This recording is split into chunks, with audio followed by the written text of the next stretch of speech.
আসসালামু আলাইকুম বন্ধুরা, আমি মিষ্টি বানাবো। 2 লিটার ফ্রেশ দুধ নিয়েছি। দুধগুলো অবশ্যই ফ্রেশ হতে হবে, বেশি ডেটের দুধ হলে মিষ্টি হবে না।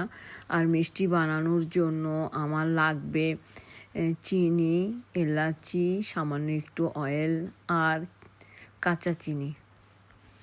আমি ছানা কাটার জন্য ইউজ করব ভিনিগার, যেটাকে আমরা টাফেল এসিড বলি। টাফেল এসিড দিয়ে আমি ছানাটা কাটবো। ছানাটা যদি আপনি বেশি ধরনের শক্ত করে ফেলেন তাহলে আপনার মিষ্টিটা হবে না। আপনার মিষ্টিটা বানানোর জন্য একদম অল্প অল্প গরমের মধ্যে ছানাটা কাটতে হবে। আশা করি আপনারা দেখবেন আমি কিভাবে ছানাটা কেটেছি। চুলায় থেকে 5 মিনিট আগে নামাতে হবে, পরে ছানার জন্য প্রস্তুতি নিতে হবে আপনার, যে ভিনিগার দিয়ে ছানাটা কাটতে হবে। ছানাটা কাটা হওয়ার সঙ্গে সঙ্গে আপনাকে ধুইতে হবে ফ্রেশ করে, যেন ছানাটা শক্ত না হয়ে যায়।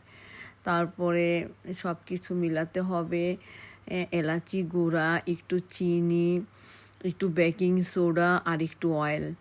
ভালো করে মিষ্টির যে ছানাগুলো আছে এগুলো মথে নিতে হবে। তারপরে আমি 3 লিটার পানি দিয়েছি, 1 কিলো চিনি দিয়েছি, এখানে কয়েকটা এলাচিও দিয়েছি। আপনারা এভাবে মিষ্টিগুলো বানাবেন। আমি আশা করি আপনারা সফল হবেন। আপনারা যদি ভালোভাবে মিষ্টিগুলি বানাতে পারেন তাহলে আমিও খুশি হব, আমারও ভালো লাগবে। আজ আমার ছেলের জন্মদিন ছিল, সেই জন্য আমি এই মিষ্টিগুলা বানিয়েছি, কিছু খাবারও বানিয়েছি। সবগুলা তো দেখানো সম্ভব না। আপনারা আমার ছেলের জন্য দোয়া করবেন, আল্লাহ যেন ওকে নেক হায়াত দান করে। আপনারা সবাই ভালো থাকেন, আমাদের জন্য দোয়া করবেন আর আমাদের জন্য দোয়া করবেন। আল্লাহ হাফেজ। আপনারা মিষ্টিগুলা দেখতে থাকেন, আশা করি আপনাদের অনেক অনেক ভালো লাগবে। আল্লাহ হাফেজ।